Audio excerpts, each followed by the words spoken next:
Coming up on this edition of Speed Chronicles, big business. Zig Media presents Speed Chronicles with Todd Lewis, powered by Rev TV. Thanks for tuning in. Thanks for checking out this week's edition of Speed Chronicles. We do it every week on your favorite podcast platform. Of course, it's available, plus the Rev TV YouTube channel. Please hit the like and subscribe button. We do it every week, talking about some of the biggest stories in motorsports. Yeah, not really results-oriented. Touch on them, but there's a lot deeper dives that we'll get into, and a few substantial stories about business moving forward this week in motorsports. Let's begin with IndyCar at Gateway. Maybe not the biggest, most marquee event, but significant for a number of reasons. It looked great. Man, did it look good. It was super fun watching these cars out on that oval at night when it should be run.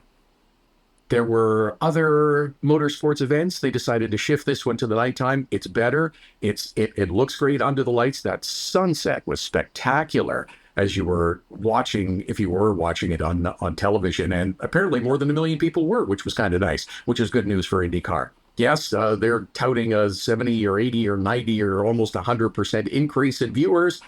That's nice. They were in the toilet before. It's nice to get to 1 million. Again, that's sort of the minimum standard you should be hitting. But again, it looked great. The pyro on the pace laps, I mean, holy cow, it was fantastic. Looked great. Lots of good action as well on the oval. Side-by-side racing, lots of dicing, lots of slicing, moving back and forth, some bold passes, some bold moves. It was super fun to watch. Great action. Funny thing is, we still have only 2 winners in IndyCar this year, and both run Honda engines. Thought this one might be Chevy, but it didn't turn out that way for the Chevy group. It was interesting. So again, 2 winners, all in Hondas. I guess that's good if you're trying to keep them in the series. But a couple other things about this race. Running it at night is smart from the appearance standpoint and from the temperature standpoint. Much better event. Looked good in terms of the crowd, which was nice to see. We did have a spectacular crash in this race. Louis Foster got into the outside wall, drifted up, and then sort of slid down across the racetrack. And Joseph Newgarden was doing his best to avoid him and couldn't, and had an enormous crash that flipped him upside down and slid him along the inside of pit wall. There was a shower of sparks underneath before he came to a stop. Thankfully, both Newgarden and Louis Foster, both fine, walked away from the crash. Props as well to the AMR safety crew, and especially the crew member that leapt across the inside wall to pit lane to get underneath that car to make sure that Joseph Newgarden was okay. He was there, I think, in record time. It was fantastic. I do have kind of a pet peeve I want to air about this event, though. Actually, it's not about the event. It is about the coverage of the event. And no, it does not have anything to do with Fox Sports, because I think they're doing a good job. The pet peeve is the sports networks that have very little interest in covering motorsports or racing. That is, unless there is a big crash with some wild video, which of course Newgarden's collision with Louis Foster provided. It qualifies. So I'm watching a highlight show, major sports network. The only highlight they showed of the race was the Newgarden crash into Louis Foster. And of course, you got to see it a couple of times from different angles because you want to see the sparks flying and all. That is the only highlight that they showed. Spoke nothing about the great stories of the race. Side-by-side racing action. Great battles going on. Different strategies that were playing out. None of that. None of the stories that we have only 2 winners and only Honda engines have run. None of that. In fact, didn't even show the results of the race. All we're showing is the crash highlight, because that's good video. Racing is a beautiful sport. It is edge of your seat, thrilling, excitement, and drama. Cars piloted by drivers that reach incredible speeds. They are maneuvering remarkably at an incredible processing rate in their brains to be able to do this. It is a beautiful sport. It's dramatic, and yes, there is that danger element of crashing, and that is part of why it is such an edge of your seat and thrilling sport. But for the clickbait TV networks and social media websites and social media channels that simply cheapen it by only running the crashes, is this where series have to step in and do something? It's part of the drama is that you might crash. I get that. But you're an ambulance chaser if all you're doing is showing the crash. You're not talking about any of the stories. You're not even showing the results of the race. Shame on you. Clickbait. That's not sports news, sports highlights. That's garbage. Okay, on to NASCAR, who made the trip south to Mexico. Does it always have to rain when NASCAR runs a new spectacular big event that they're trying to make a big deal about? Because they got rain in Mexico, where it sort of impacted the weekend's activities as well. Not to mention the travel logistics and difficulties that teams and personnel had getting there.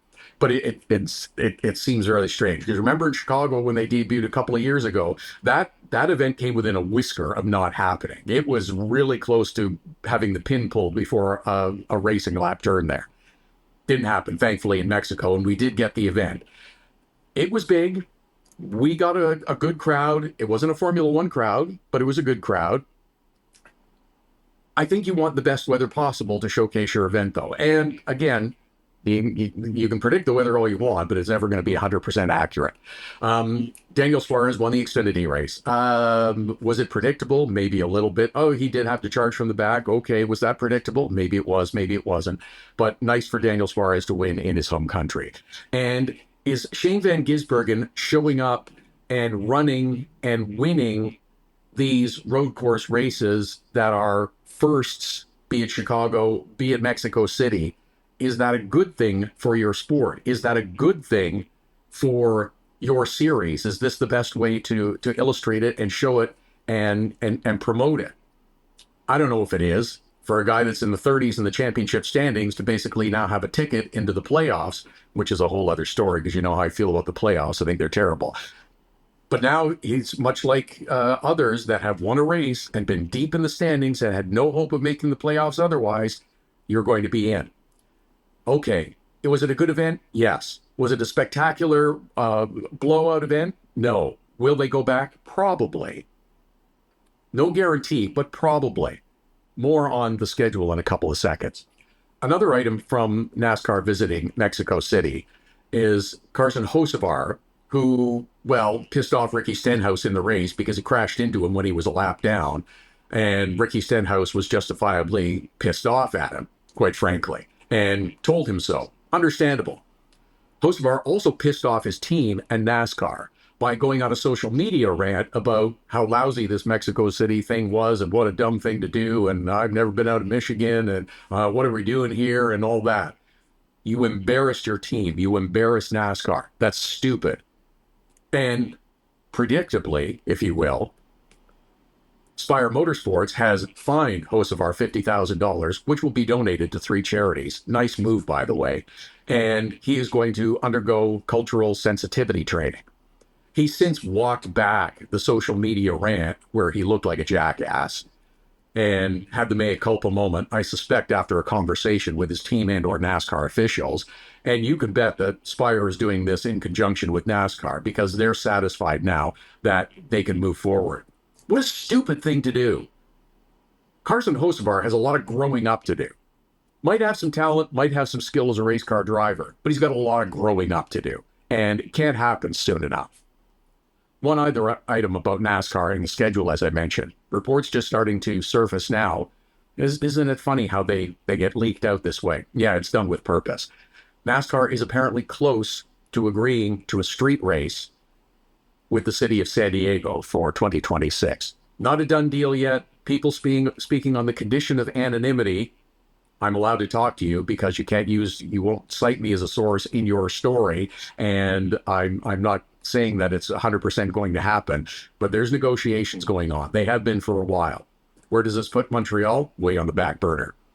Yeah, San Diego street race would be good for NASCAR. Say goodbye to Chicago and say goodbye to Montreal happening for a while. Montreal did, of course, have their spectacular event this past weekend, and that would be the Canadian Grand Prix. Remember last week when I mentioned the shuffle in the Formula One calendar, as I have a couple of times on this program.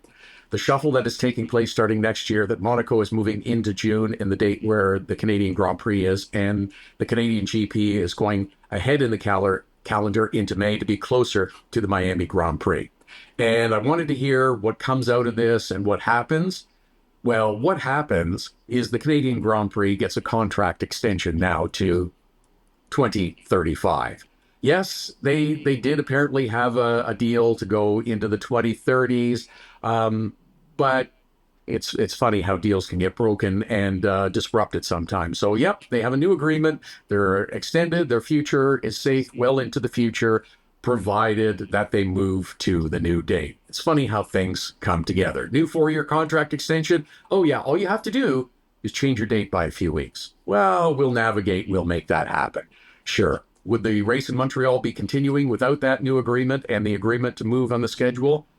Certainly would have been a lot more precarious. This year's race in Montreal got pretty exciting near the end when the strategies were playing out. We had some good drama, good action with teammates racing side by side. And you know what? Here again, same thing about race highlights. Let's go to our guys on site for some so-called analysis of the event between the two McLaren drivers, Lando Norris and Oscar Piastri. Oh, what do you make of that contact between those two? It's teammates. Is it an issue? No, it's not an issue. Because Lando Norris made a mistake driving. It happens when you are traveling at a high rate of speed and you're trying to pass a competitor, be it your teammate or not. And he said on the radio, it was like, my bad, I made a mistake, I screwed up. I mean, he was on the radio even before the car had stopped sliding up against the wall towards the end of the pit straightaway. There's no drama here. There's no manufactured controversy here, though some are trying to do that. It's two teammates, very talented, very good car, the same car essentially, and you're going to be battling for position. They can race. Lando made a mistake, put him in the wall, hurt him in the Drivers' Championship, hurt the team in the Constructors' Championship a little bit. Fortunately, they have a significant lead. The race finished under a safety car. George Russell was mucking about on those last laps, speeding up, slowing down, weaving a little bit to keep heat in the tires in case they did get going again. Max Verstappen kind of went past him, and the two of them were chirping on the radio even before it happened. And then Red Bull launches a protest saying, oh, that's not proper behavior. Again, speaking of growing up and maturing, it's time for both Max Verstappen and for Red Bull to do that. You got beat. He had you covered. You were not winning that race. And to file a protest to try to win it on a technicality, that's cheap. Shout out as well to Kimi Antonelli, who's having himself a very good rookie season. There's been a lot of focus on rookies this year. Having himself a very good rookie season, finished with his first podium in Montreal. Nicely done. Perhaps there's more to come this year. NASCAR Canada gets back in action this week. We're excited about that. It's been a long time. They'll be at Sunset Speedway, first oval of the year. Going to be an exciting race. Looking forward to being there. And I think everyone's eager and anxious to get back on track again and get going this week in NASCAR Canada. NASCAR is back on American soil. They'll be racing at Pocono. And IndyCar goes to Road America. Fantastic circuit. Kind of out in the middle of nowhere, but a fantastic circuit, and all the drivers love it. Thanks again for checking out this week's edition of Speed Chronicles. Don't forget, like and subscribe, and please pass along those comments as well. We appreciate them coming forward. Enjoy a great weekend of racing. Do it again next week.